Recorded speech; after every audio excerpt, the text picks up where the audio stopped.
তত্ত্ব নিয়ে আমি একটু রিসার্চ করি, গবেষণা করি।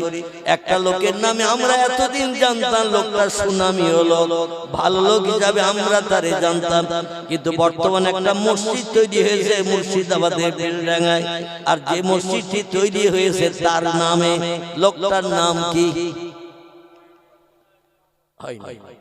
হ্যাঁ, বাবর। যার নামে মসজিদ হয়েছে তার নাম ছিল বাবর। 1528 সাল, কি নাম বল? 1528 সালে উজবেকিস্তান বলে একটি দেশ ছিল, ইরাকের দেশের একটি জায়গা। সেইখান থেকে কিছু সৈন্য 12,000 মতান্তরে 15,000 সৈন্য পানিপথে পাঠিয়ে দিয়েছিলেন ভারতবর্ষের রাজ সিংহাসন দখলের জন্য। সে যুগে শুধু মুসলমানরা দখল করতো না, হিন্দুরাও দেশ দখল করতো, জৈনরাও করতো, শিখেরা করতো, ইহুদিরা করতো, খ্রিস্টানিরা করতো। আর খ্রিস্টানরা যে আমাদের দেশ 300 বছর দখল করে রেখেছে, আমরা তো তার বাস্তব প্রমাণ। ঠিক বললাম না ভুল বললাম? ইংরেজরাও সে যুগে দেশ দখল করতো, কারণ ব্রিটেন থেকে এই দেশে এসেছিল দখল করার উদ্দেশ্য নিয়ে। তবে দেশের জনগণকে ফেভারিটি করার জন্য বলছে আমরা একটু ব্যবসা করব তোমাদের দেশে। ইংরেজদের মগজে জ্ঞান খুব বেশি, আগে বলেছি না বলে তাম পৃথিবীকে এখন দাবিয়ে রেখেছে যারা, তারা হলো ইংরেজি শিক্ষিত ব্যক্তি। ওদের ভিতরে 100-র ভিতরে 100 জন শিক্ষিত, 1000-এর ভিতরে 1000 জন শিক্ষিত, 1 লক্ষের ভিতরে 1 লক্ষ জন শিক্ষিত। একটা মূর্খ ওদের দেশে পাওয়া যায় না। আর আমাদের দেশে শিক্ষিত খুঁজতে গেলে শতকরা 90 জন মূর্খ, 10 জন শিক্ষিত। ঠিক বললাম না ভুল বললাম? 2-1 জন কম বেশি হবে। শতকরা 10 জন শিক্ষিত, 90 মূর্খ। আর মূর্খরা ফতোয়া দেয় বেশি। ঠিক বললাম না ভুল বললাম? আমার কথায় যদি আপনার ব্রেন মগজে অ্যাডজাস্ট না হয়, আমার মগজের জ্ঞানটা একটু সংশোধন করে দেবেন। তবে আমি টপ করে সংশোধন হবে না, আমার মাল যত সময় আছে তত সময় চালাবো। তারপরে যখন চালাতে পারবে না তখন আপনার কথা মেনে নেব। বোঝা গেল? যোগ করে বলেন হুজুর এটা ঠিক না, আমি তখনই মেনে নেব না।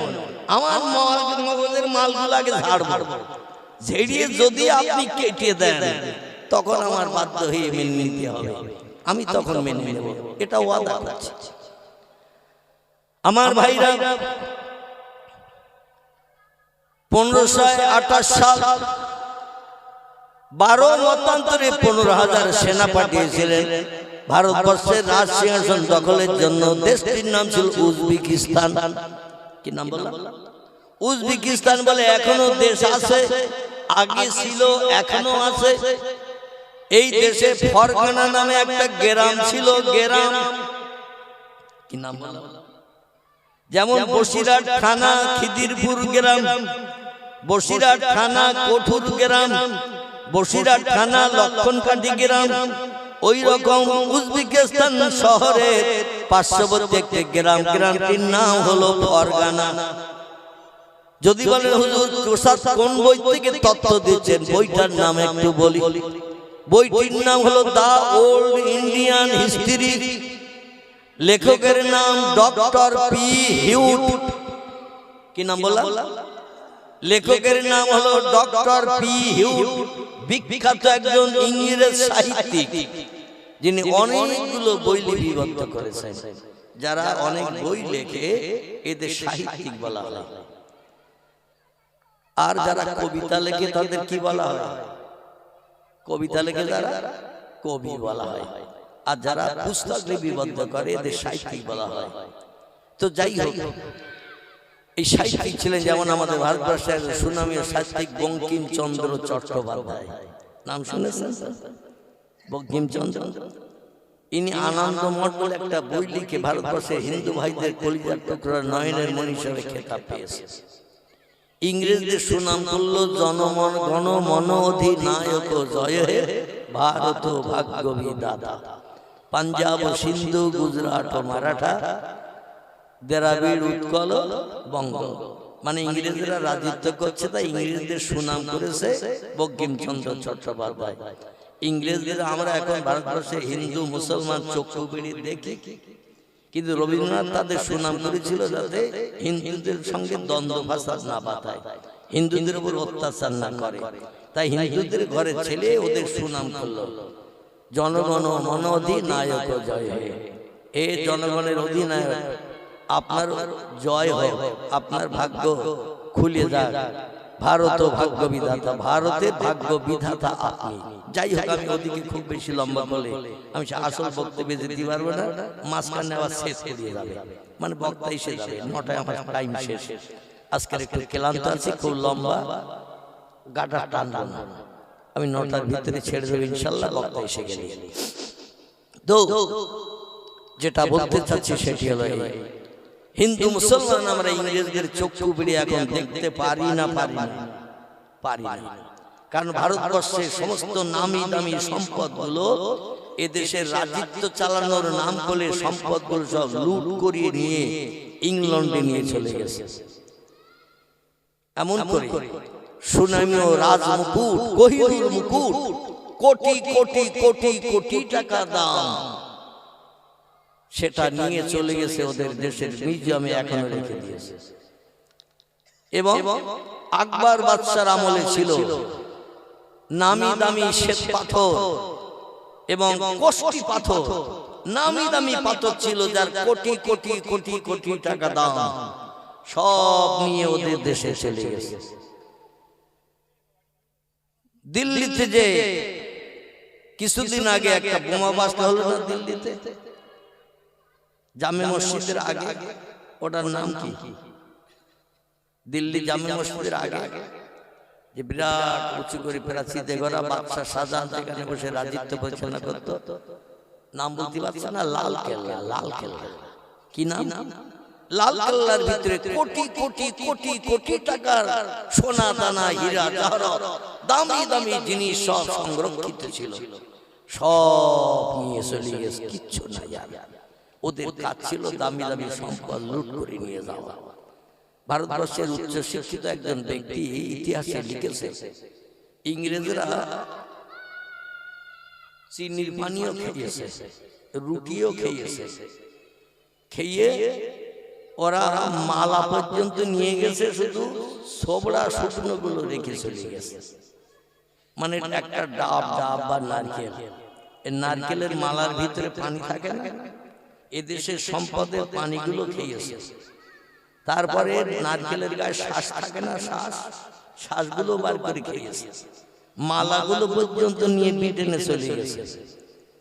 আর শুধু গায়ের যে ছোবড়া, যা চিবিয়ে কেউ খেতে পারবে না, রসটা কিচ্ছু নাই, শুকনো ঝুনো নারকেলের ছোবড়া, ওতে রসটা পাওয়া যাবে চিবালি, ওই ছোবড়াগুলো শুধু রেখে গেছে, সম্পদ আর কিছু নাই। 290 বছর ধরে এই মাল শুধু গোছানোর চিন্তা ভাবনা নিয়েছে। ভারতবর্ষের কিছু উচ্চ শিক্ষিত হিন্দু ছেলে, মুসলমানের ছেলে, জৈন, শিখ, বৌদ্ধ, চৈতন্য সব ধর্মাবলম্বীরা ওদের বিরুদ্ধে সোচ্চার হয়েছিল। কিন্তু দুর্ভাগ্য, মুসলমানদের ভিতরে কবি নাই, মুসলমানদের ভিতরে সাহিত্যিক নাই, মুসলমানদের ভিতরে কবি নাই, মুসলমানদের ভিতরে লেখক নাই। তাই মুসলমানেরা যে ওদের সঙ্গে বিপ্লব করে প্রাণ দিয়েছিল আগে, এই নামগুলো সব পুস্তক থেকে এখন উজ্জ্বল হয়ে গেছে। এখন শুধু হিন্দু বন্ধুদের নাম হয়।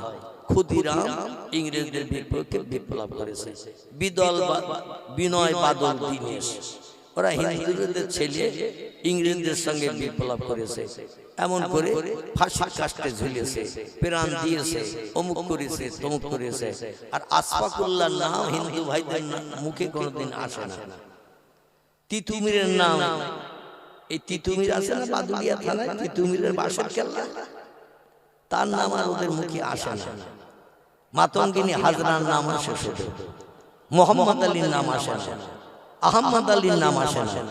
আরো অনেক মুসলমান ইংরেজদের বিরুদ্ধে লড়াই করে প্রাণ উৎসর্গ করে দিয়েছে, কিন্তু তাদের নাম ইতিহাসে আর লেখা নাই, আগামীতে আর মোটেও থাকবে না। শুধু হিন্দুরা যুদ্ধ করেছিল ইংরেজদের বিরুদ্ধে, এইটাই আমাদের ছেলে মেয়েরা পড়বে আগামীতে। মুসলমান যে কিছু করেছে দেশ স্বাধীনের জন্য, এই জিনিসটা মুসলমানদের ব্রেন মগজে ঢোকানো হবে না। এমনকি পয়গম্বর মুহাম্মদ রাসূলুল্লাহর বাল্যকালের জীবনীও ক্লাস 4-5 এর বইতে আগে লেখা হতো। এখান থেকে 5-7 বছর আগে এসে নবীর জীবনীটাও তুলে দিয়ে দিয়েছে। বর্তমান সরকার মুসলমানদের স্মৃতি চিহ্ন বইয়ের পৃষ্ঠা রাখতে চায় না। চিল্লাই বলুন একটু নাউজুবিল্লাহ। আমি যেটি আপনাদের কাছে বলতে চাইছিলাম বোঝানোর জন্য, সেনাপতি হিসাবে একজনকে নেতৃত্ব দিয়েছিলেন জহিরুদ্দিন মোহাম্মদ বাবর। আমরা কম বেশি জানি লোকটা আল্লাহওয়ালা, আল্লাহ প্রেমিক। কারণ তার জীবনে একটা ছোট্ট ঘটনা আপনাদের কাছে উদ্ধৃতি দেব। দ্য ওল্ড ইন্ডিয়ান হিস্ট্রিতে লিপিবদ্ধ ইংরেজ সাহিত্যিক ডক্টর পি হুড লিখেছে। আর এই যুগের বর্তমানে ভারতীয় জনতা পার্টির দলের নেতারা, ইংরেজিতে যাদের বিজেপি বলা হয়, এরা বর্তমানে বাবরের নামে যে কুৎসা মোবাইলে রটাচ্ছে, কানে আঙুল দিতে হয়, চোখ বন্ধ করতে হয়। বাবর নাকি ধর্ষক ছিল, বাবর নাকি নারী নির্যাতক ছিল, বাবর নাকি মেয়েদের প্রাণনাশ করেছে, তাদের স্বামীদের প্রাণনাশ করে মেয়েদের বিধবা বানিয়েছে। আরো কত কিছু মন্তব্য বাবরের নামে করা হচ্ছে। বলে অন্য কোন লোকের নামে মসজিদ করা হোক, আপত্তি নাই, কিন্তু বাবর একজন ধর্ষক, বাবর একজন চরিত্রহীন, বাবর একজন প্রাণনাশক। বহু হিন্দুর প্রাণনাশ করেছে এই দেশে, দেশ দখল করতে এসে। যার কারণে তার নামে মসজিদ হোক, এটা আমরা হতে দেব। শেষের কথাটা একটু বলে, হ্যাঁ এই কথাটা একটু বলবেন। বাংলাদেশের লোকেরা বলে ওটা হুজুরিরা বলতে হয়, কিন্তু আমাদের দেশে ওই নিয়ম চালু নেই। আমাদের দেশে ওই নিয়ম চালু নেই। বাংলাদেশে হুজুর যেই বলবে হবে, শ্রোতারা উচ্চ রবে বলবেন না এটা করা যাবে। হুজুরের থেকে শ্রোতাদের কণ্ঠের আওয়াজ হবে জোরে না। আবার এই কাজটা করা ভালো, শ্রোতারা বলবে হ্যাঁ। আর আমাদের সবে ইতিকাফ 6 মাসও ভাঙে না। কমার বলা 6 মাসও ইতিকাফ ভাঙে না। জলসায় 80 সব নতুন বউ হয়ে, কি বউ, এই নতুন বউ যে বাপের বাড়িতে প্রথম দিন আসে, লোকজন দেখতে আসলে ও কি পটপট করে কথা বলে ও বলে 2-4 দিন যাক, সেখানে একটু মাটির তলায় চালাই। তারপর যখন টানবা ঘুরতে পারবে না, তখন বুঝবো আমি চুপ করে থাকা বান্ধা কিনা, চুপ করে থাকা বান্ধি কিনা। আমি 2-4 দিন একটু ধৈর্য ধরিয়ে গালে পানি রেখে দিছি। পানি এখন কথা বলতে গেলে পানি বেরিয়ে যাবে, তোর দিন নষ্ট হবে। নতুন বিয়ে হয়েছে তাই গালে পানি নিয়ে এখন তোমাদের কথাগুলো হজম করতেছে। আমাদের দেশের শ্রোতাদের এইরকম ভাব। বাংলাদেশে ওয়াজ করতে গেলে সত্যি আমাদের খুব ভালো লাগে, কলিজা ঠান্ডা। 2 ঘন্টা জায়গায় 2.5 ঘন্টা বলতে কোনো কষ্ট হয় না, কারণ ওরা কথা বার করে নেয়। আর আমাদের দেশে কখন ছাড়বে তা আবার ঠান্ডা, কখন ছাড়বে তা আবার ঠান্ডা হয়ে যাচ্ছে, টেস্ট পাওয়া যাবে না। আর এই শীতের রাতে বসে থাকা সম্ভব না, উশি বসি করে। আল্লাহু আকবার। তবে গাজীতলার মাঠের লোক এখনো নড়াচড়া করেনি, দেখতেছে সব চুপ করে বসে আছে। শেষ পর্যন্ত যেন আল্লাহ থাকা তৌফিক দান করে। সকলে বলবেন আমিন, একটু জোরে বলবেন আমিন। লেখকের নাম ডক্টর পি হুড, যার কথা বলছিলাম। তিনি বলছেন আমি যেটা জানি সেটা বিবদ্ধ করছি, বাস্তবে দেখেছি তাই। বাবর একজন সেনাপতি পাঠিয়ে দিলেন, কিন্তু সৈন্য দিয়ে নিজে আসে নাই। আর বাবরের নামে যত বদনাম কুনাম বর্তমান ভারতবর্ষের তৃণমূল সরকারের বিরোধী দলনেতা যিনি, নাম আর তার বলবো না, কারণ আমি এসব রাজনীতির বক্তব্য পছন্দ করি না। তো আজকের একটুখানি মনে এলো তাই 2-4টে কথা, বেশি দেব না। বর্তমান সরকারের বিরোধী দলনেতা যিনি, বাবরের নামে এত উল্টো পাল্টা মন্তব্য বক্তব্য রেখেছে, যার কারণে বলতে চাইছে ওই নামে কেন মসজিদ হবে, ওই নামে মসজিদ করতে আমরা দেব না। আগামীতে যদি সরকার ওদের হাতে যায়, আমার ধারণা জেসিবি গাড়ি দিয়ে ভাঙার দরকার হলো ভেঙে দেবে ভাই। কারণ ওদের হাতে এখন সরকারি নেতৃত্ব নাই। যদি অ্যাডভান্স বলে ফেলছি আমি কথাটা, ওদের হাতে এখন সরকার নাই, যার কারণে এখন ছোট জগন্নাথ সেজে রয়েছে। কিন্তু যেই সরকার ওদের হাতে যাবে, আমার ধারণার কথা বলছি, যে হুমকি ধামকি দিচ্ছে, যে মন্তব্য করছে, প্রয়োজন হলে জেসিবি গাড়ি নিয়ে যাবে আর জয় শ্রীরামের ধ্বনি দিতে দিতে মুর্শিদাবাদের বেলডাঙ্গা উজাড় করে জমিন হয়তো রক্তে লাল করে দেবে। জোরে বলুন একটু নাউজুবিল্লাহ। উভয় দল যদি শক্তপোক্ত হয়, উভয় দল যদি শক্তপোক্ত হয়, তা সেখানে রক্তের বন্যা বইবে না, বইবে না। মুর্শিদাবাদ জেলার মুসলমানদের শতকরা 75%, 70%। মুর্শিদাবাদ জেলায় মুসলমানদের সংখ্যা শতকরা 70, মতান্তরে 75%। অন্য ধর্মাবলম্বীদের পার্সেন্ট হলো শতকরা 25 থেকে 30। যারা 3 ভাগের 1 ভাগ মুসলমান, 3 ভাগ, এরা কি ওই মসজিদ ভাঙতে গেলে ওরা কি জরুরি রোগীর মতো শুয়ে থাকবে নাকি? এই জন্য আমি কথাটা বললাম, বেয়াদবি নেবেন না। এ কথা আবার কতদূর যাবে তাও জানি না। আমি এতদিন পর্যন্ত কথা বলি নাই, তবে যদি তাদের হাতে সরকারি ক্ষমতা যায়, এই বাবরের নামের মসজিদ তারা রাখতে চাইবে না, কারণ অন্য নামে মসজিদ হোক আপত্তি নাই। আর ওই নামে মসজিদ হয়েছে বলে লক্ষ লক্ষ কোটি কোটি টাকা মুসলমানের আনন্দ করে দান করছে। ওদের গায়ে গাত্রদাহ জ্বলছে, জ্বালা চলছে, ঘুম হচ্ছে না, কারণ মুসলমানের এত টাকা কেন ওই নামে দান করছে? ও বিরোধী দলনেতা, তুমি কি জানো না বাবর আসলে মিথ্যুক ছিল না, বাবর ধর্ষক ছিল না, বাবর প্রাণনাশক ছিল না। তিনি আসেননি যুদ্ধ করতে, যুদ্ধ করতে ছিল তার প্রধান সেনাপতি, নাম ছিল তার মীর মোহাম্মদ বাকি। কি নাম বললাম? মীর মোহাম্মদ বাকি তার নাম। এই লোকটি শুধু 5 ওয়াক্ত নামাজি ছিল না, এ রাতের বেলা ঘুম কামাই করে বিবি বাচ্চা দুর্ভিক্ষের স্থানে ফেলে রেখে এসেছিল। বিবি বাচ্চা সঙ্গে আনে নাই, বিবির পাশে রাতের বেলা ঘুমায়নি, বিছান সজ্জায় শয়ন করে গোবর সাপের মতো নাক দিয়ে ফসফস করে আওয়াজ তুলিনি। এ রাতের বেলা তাহাজ্জুদের নামাজ পড়তে আর বলতো, আল্লাহ অল্প কিছু সেনা এনেছি উজবেকিস্তানের ফরগানা থেকে, আর আমরা এসেছি পানিপথে নৌকা যোগে, লঞ্চ যোগে। আর যে দেশের রাজ সিংহাসন দখল করতে এসেছি, সে দেশের জনগণ সব ডাঙায় বাস করে, জমিনে। আর আমরা এসেছি সব পানিপথে, পানিপথে। ডাঙায় যারা থাকে আর পানিতে যারা থাকে শক্তি পায় বেশি কারা?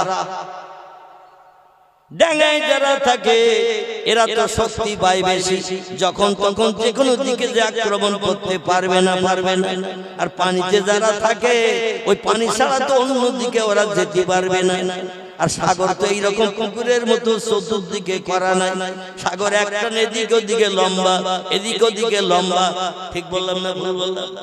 সাগর লম্বা হয় পূর্ব পশ্চিমে, নইলে উত্তর দক্ষিণে, এই রকম লম্বা হয়ে থাকে।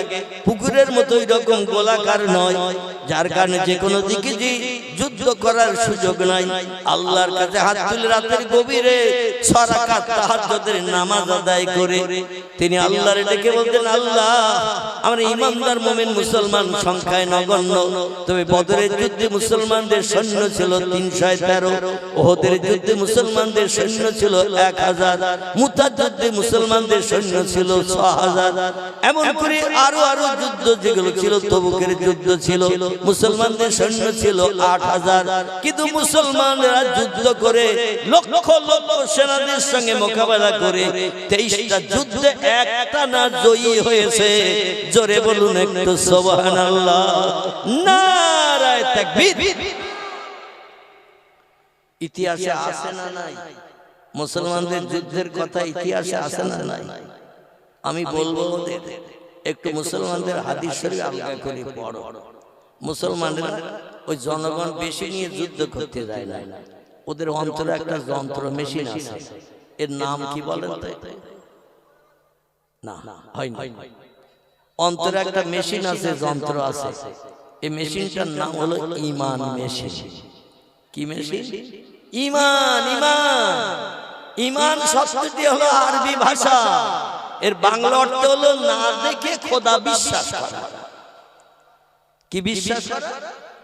না দেখে প্রভুকে বিশ্বাস করা। আল্লাহর শক্তি সব শক্তি থেকে বেশি না কম? একমত সবাই?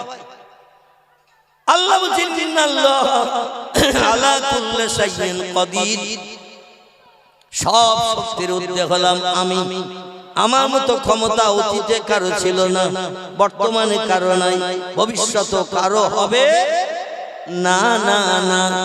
আমার উপরে যদি বিশ্বাস পাকাপাকি করে নিতে পারো, সোনা গালিয়ে দেখবেন যখন পাকা করে 24 ক্যারেট হয়। কত ক্যারেট বললাম? 24 ক্যারেট হয়। আবার 24 ক্যারেট সোনা নিয়ে যখন গহনা করে, ও 22 ক্যারেট 21 ক্যারেট গহনা বানায়। ঠিক বললাম না ভুল বললাম? যদি আপনারা না জানেন, যারা সোনা গালিয়ে গহনা করে ওদের একটু জিজ্ঞাসা করে দেখবেন। পাকা সোনা হলো 24 ক্যারেট, এর ভিতরে কোনো খাদ নেই, পাকা দোলা সোনা। আর যখন ওই দোলা সোনা গালিয়ে গহনা করে, ওতে একটু খাদ ঢুকিতে হয়, কারণ শুধু সোনায় গহনা করলে গহনা হবে না। এই জন্য ওতে একটু ভেজাল ঢুকতে হয়, না ঢুকলে দুমড়ানো যাবে না, দুই মুখ এক জায়গায় করে জোড়া দেওয়া যাবে না, কারণ ও জোড়া খাবে না। আমার ভাইরা,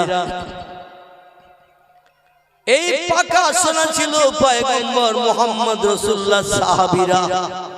জোরে বল ভাই, মোবাইলটা বন্ধ কর তো। কার মোবাইল হ্যাঁ করতেছে কেন? কার মোবাইল হ্যাঁ করতে বন্ধ কর।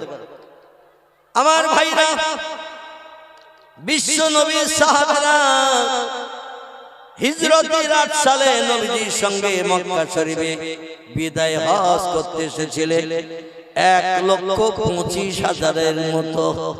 কত বললাম? 1,25,000-এর মতো মুসলমান নবীজির সঙ্গে বিদায় হজ করতে যাচ্ছিল আরাফাতের মাঠে। আল্লাহ নবী বিদায় হজ করে ইন্তেকাল করেছিলেন। সাহাবী যারা ছিল পাক্কা মুসলমান, এদের নিয়ে আবু বকর সিদ্দিক, ওমর ফারুক, ওসমান গনি, আলী মুর্তজা, এরা পরস্পর ওদের নিয়ে পৃথিবীর বিভিন্ন দেশ দখল করেছে।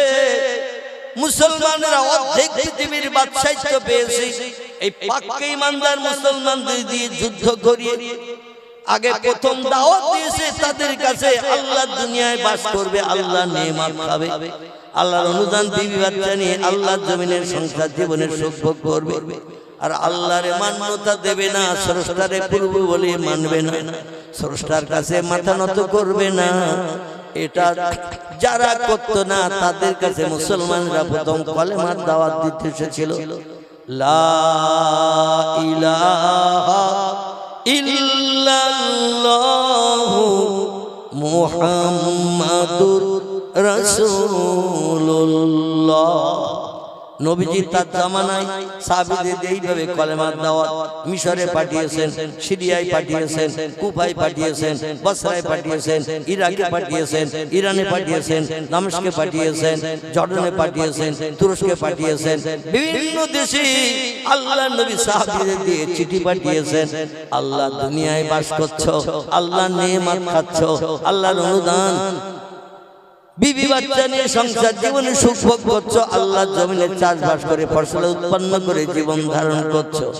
যে আল্লাহ এত কিছু বানিয়ে দিয়েছে তোমাদের কল্যাণের জন্য, সে আল্লাহর কাছে একটু সেজদায় পতিত হয়ে মাথা নত করো। যারা চিঠিগুলো ছিঁড়ে পায়ের তলায় দবিয়ে মারিয়ে চিঠির মর্যাদা নষ্ট করে দিল, নবীজির নামের একটা স্টাম্প লাগানো ছিল মুহাম্মাদুর রাসূলুল্লাহ। প্রতিটি চিঠির পৃষ্ঠায় স্কুলের হেডমাস্টার যেমন একটা দরখাস্তের সই করে দিলে স্টাম্প দেয় না, দেয় না, দেয় তো নাকি? স্টাম্প বিহীন যদি সই থাকে, ও সইটা কোনো জায়গায় গ্যারান্টেড করবে না, সই নকল হলেও হতে পারে, ঠিক কি না? এই জন্য কোথা থেকে এনেছো চিঠি, কে দিয়েছে, তার নাম ঠিকানা, কোন স্কুলের নাম ঠিকানা, হেডমাস্টার কে অ্যাসিস্ট্যান্ট হেডমাস্টার, তার কোনো সিল চিহ্ন নাই, কেউ মেনে নিতে চাইবে না। আল্লাহর পয়গম্বর মুহাম্মদ রাসূলুল্লাহ সাল্লাল্লাহু আলাইহি ওয়াসাল্লাম লিখতে জানতেন না, পড়তে জানতেন না, তিনি কোনো সাহিত্য রচনা করতে পারতেন না, কোনো কবিতা লিখতে জানতেন না, কিন্তু তিনি কথা বলতে পারতেন উচ্চ মর্যাদা সম্পন্ন ভাষায়। জোরে বলুন একটু সুবহানাল্লাহ। এক কথায় ভারতের সাহিত্য সম্রাট বঙ্কিমচন্দ্রের নাম ইতিহাসে লেখা হয়েছে। বড় হাডি হাডি ভাষা তার বইতে লেখা আছে। পড়েছেন আনন্দমঠ? কে কে পড়েছেন একটু হাত তুলে তো দেখি। আল্লাহু আকবার। এই বই না পড়লে ভাষা শিখতে পারবে না কেউ। মানে বাংলা ভাষার মধ্যে কত দামি দামি হাডি হাডি শব্দ আছে। এই সাহিত্যিক বঙ্কিমচন্দ্র চট্টোপাধ্যায় তার আনন্দমঠের ভিতরে লিপিবদ্ধ করেছে। সময় সুযোগ পেলে বইটা কিনবেন, একটু চোখে দেখবেন, পড়বেন। বাংলা ভাষার কত সাহিত্য ধর্মী রয়েছে। তো পয়গম্বর মুহাম্মদ রাসূলুল্লাহ স্কুলে যায় নাই, কলেজ চোখে দেখেনি, বিশ্ববিদ্যালয়ের চৌকাঠ পার হয়নি, খাতা কলম দিয়ে নাম লিখতে পারতেন না, বই দিলে পড়তে পারতেন না। কিন্তু আল্লাহ আসমানি জ্ঞান যদি তারে দেয়, তাহলে আর পড়াশোনার দরকার হয় বলে মনে হয়, আর দরকার আছে বলে মনে হয়। এমন এমন ভাষা নবী বলে দিতেন। নবী শুধু ভাষা বলে দিতেন না, তিনজন লেখক কাতিব তারা চিঠি লিখত। কজন নাম বলেন তো তিনজনের? এই তিনজন মানুষ চিঠি দিয়ে ভাষায় লিখতেন, নবী ভাষাটা বলে দিতেন। তারা নিজেরা ভাষা তৈরি করে লিখত না, নবী যেটা লিখতে বলতেন তারা সেই ভাষাগুলো লিখত। কারণ ওরা লেখনির ক্ষমতা ছিল, আল্লাহ নবী লেখনির ক্ষমতা ছিল না, তবে ভাষা ছিল উচ্চঙ্গের। জোরে বলুন একটু সুবহানাল্লাহ। একজনের নাম আবু তালেবের বেটা হযরত আলী। কি নাম বলা? আলী মুর্তজা, ফাতেমার স্বামী। ইনি ছিলেন কাতেব, লেখক। নবী যখন বলতেন কোন ভাষা বিদেশের কাজে চিঠি পাঠানোর জন্য, আলী সামনে থাকলে আলীরে বলতেন লেখো। আলী যখন সামনে থাকতো না, আল্লাহ নবী এই তিনজন আরেকজন যদি সামনে থাকতেন, তারে বলতো ও বাবা সালমান ফার্সি, তুমি আসো নাকি বাবা? সালমান ফার্সি পিছন দিক থেকে হাত ধরে বলতেন নাম ইয়া রাসূলুল্লাহ। যিনি তৌরাত জানতেন, জবুর জানতেন, ইনজিল জানতেন, সুরিয়ানি ভাষা, হিব্রু ভাষা, বিভিন্ন ভাষার আসমানি কিতাব তিনি পড়তে পারতেন, কিন্তু আরবি ভাষার দক্ষতা তার ছিল না। জোরে বলুন সুবহানাল্লাহ। কিন্তু তিনি লেখক ছিলেন, খুব সুনামীয় লেখক। নাম ছিল তার সালমান ফার্সি। ইনি ধর্মাবলম্বী, কলেমা পড়ার আগে ছিল অগ্নি উপাসক। আগুন পূজা করে স্রষ্টা বলে মান্যতা দিত। এখনো পৃথিবীতে কিছু ধর্মাবলম্বী আছে না নাই? আগুন সামনে নিয়ে পূজা করে বলে আগুন তুমি হলে স্রষ্টা, তুমি সব পুড়িয়ে ধ্বংস করে দিতে পারো, তোমার মতো ক্ষমতা আর কারো নাই নাই নাই। তাই তুমি সব ক্ষমতার ঊর্ধ্বে, তাই তোমার স্রষ্টা বলে মান্যতা দেই। এই জন্য অগ্নি উপাসক মজুসী যারা এমন করে, এই আগুন পূজারী যারা, এরা আগুনে পড়ে না, মরণের পর কবরও দাফন হয় না। এরা মারা গেলে মাথায় দড়ি বেঁধে বাসে করে দুই মাথায় নিয়ে কাঁধে করে নিয়ে ফাঁকা মাঠে ফেলে দেয়। অগ্নি উপাসকরা এরা কবরও যায় না, শ্মশানেও পড়ে না। তাই এদের মাঠের মাঝখানে ফেলে রেখে আসে। আর চতুর্থ জন্তু কাকশিল যা থাকে সকল তারা যে যেমন পারে খেয়ে আর কখনো শুধু রেখে চলে যায়। গোশত বস্তার কিছু থাকে না।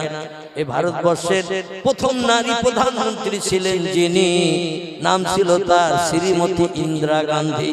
এর স্বামী ছিল কিন্তু এই অগ্নি উপাসক। জানেন কেউ? জানেন না। এই ইন্দিরা গান্ধীর স্বামী ছিল অগ্নি উপাসক।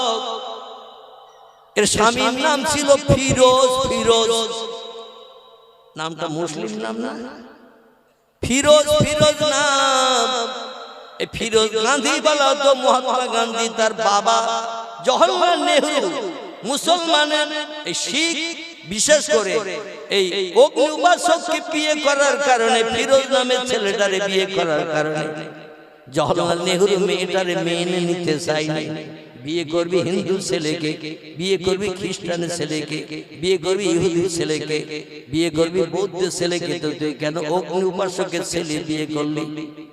মজুসি কেন তুই স্বামী হিসেবে বরণ করলি? তোর আজ মেয়ে বলে মেনে নেব না। জাতির জনক মহাত্মা গান্ধী বলল তুমি যদি মেনে না নাও, আমি ওদের মেয়ে জামাই বলে মেনে নিচ্ছি। তাই ওই গান্ধীর নামে ফিরোজ গান্ধী নামকরণ করা হলো। ইন্দিরার নাম আর জওহরলাল নেহরুর নামে থাকলো না, ইন্দিরার নামও করা হলো ইন্দিরা গান্ধী। মানে ওই জাতির জনক মহাত্মা গান্ধীর নামে স্বামী স্ত্রী দুইজনের নামকরণ করা হলো। জোরে বলুন একটু মারহাবা। সুবহানাল্লাহ বলতেছেন নাকি? সুবহানাল্লাহ সব জায়গায় বলা যাবে না, একটু মারহাবা বলেন। মানে জাতির জনক তাদের মেয়ে জামা হিসেবে মেনে নিয়েছিল। তাই এই ফিরোজ ছিল অগ্নিউপাসক, বিশ্ব নবীর মহব্বতের সাহাবী, মদিনার দেশে বড় খেজুর বাগানের মালিক ছিল। এখনো তার বড় খেজুর বাগান আছে, তবে তিনি বেঁচে নাই। বংশ নসল 1450 বছর আগের বংশ নসল। এই সালমান ফারসি রাদিয়াল্লাহু আনহুর বংশ নসল এখনো বেশি আছে মদিনায়। তারা সেই খেজুর বাগানের রক্ষণাবেক্ষণ করে। আল্লাহ বেশি বেশি করে ফল দেয় সেই গাছে। জোরে বলুন একটু সুবহানাল্লাহ।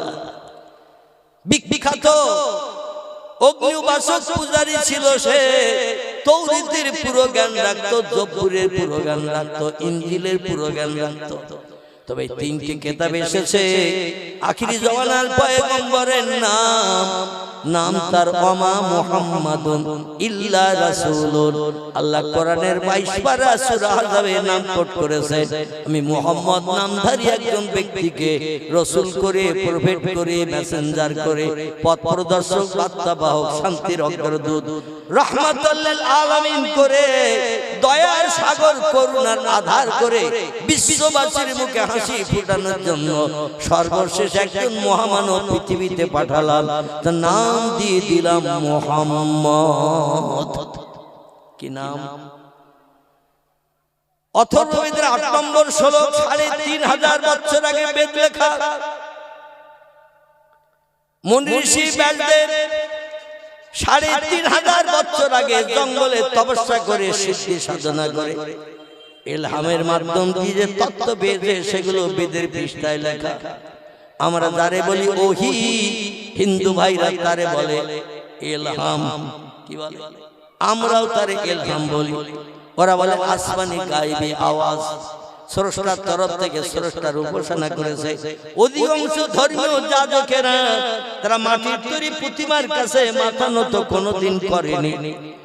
ঢোল তাবলা হারমোনিয়াম নিয়ে কোনোদিন পূজা করতে কোনো প্রতিমারে মুনি ঋষিরা যায়নি।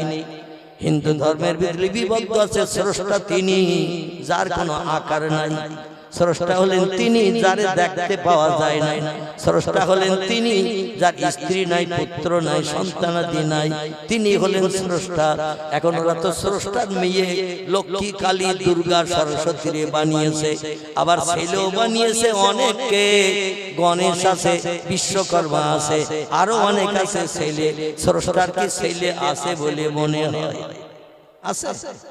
আল্লাহ কোরআনে একটি ছোট সূরা প্রদান করে দিয়েছেন, যে সূরাটা 3 বার পাঠ করলে পবিত্রতা অবলম্বন করে টোটাল 1 খতম কোরআন তেলাওয়াতের সওয়াব নামামলে জুটে যাবে।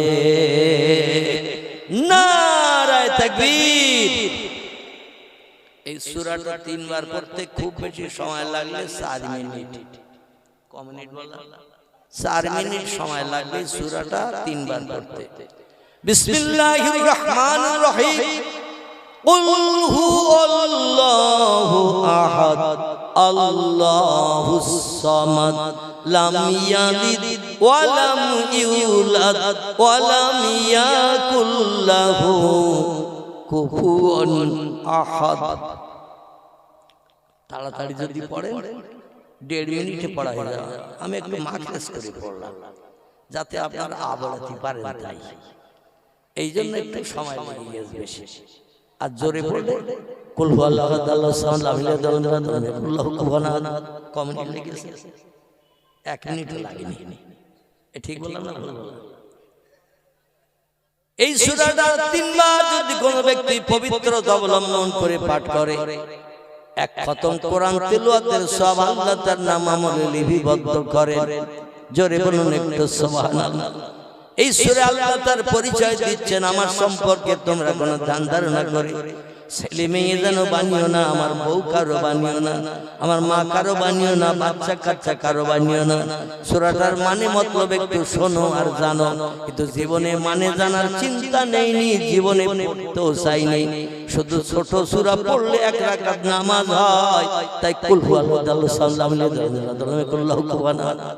আল্লাহু আকবার, সুবহানা রাব্বিল আযীম, সুবহানা রাব্বিল আযীম, সুবহানা রাব্বিল আযীম, সামি আল্লাহু লিমান হামিদা, আল্লাহু আকবার, সুবহানা রাব্বিল আলা, সুবহানা রাব্বিল আলা, সুবহানা রাব্বিল আল্লাহু আকবার। আচ্ছা, আয়াতের মানে কি জীবনে জানার চেষ্টা করেছি? কোন ব্যক্তি যদি মানে মতলব জেনে পড়ে, সব কি ওইরকম হবে না একটু বেশি হবে?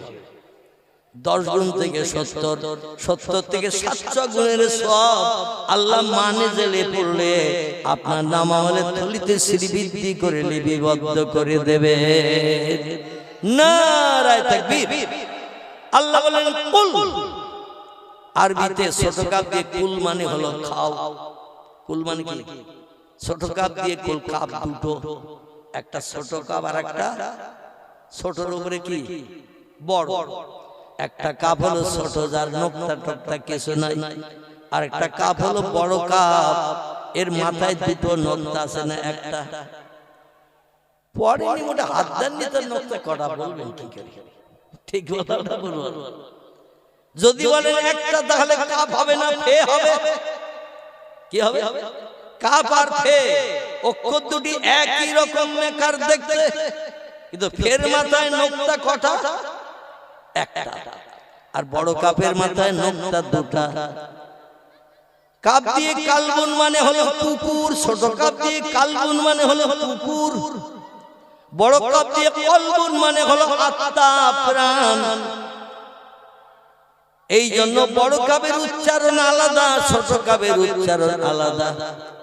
পড়তে গেলে পড়তে হবে কুল, আর ছোট কাপ দিয়ে কুল। কুল পড়লে ওটা হবে খাও, কুলু ওয়াশরাবু। আল্লাহ কোরআনে সূরা বাকারা বলেন কুলু তোমরা খাও, ওয়াশরাবু তোমরা পান করো। আর বড় কাপ দিয়ে যদি বলেন কুল, তখন আর কিন্তু ওই খাও আর মানে হবে না, তখন মানে হবে হে আমার হাবিব মুহাম্মদ, আপনার উম্মতদের আপনি বলুন। কুল মানে হলো বলো, হুয়াল্লাহু আহাদ। যারা আমার সম্পর্কে বিভিন্ন ধ্যান ধারণা করছে, আমার বউ কজন, মা কজন, ছেলে কজন, মেয়ে কজন, জেনারেশন সূত্রে তো পৃথিবীতে এইভাবে মানুষ বেঁচে আছে, মারা যাচ্ছে।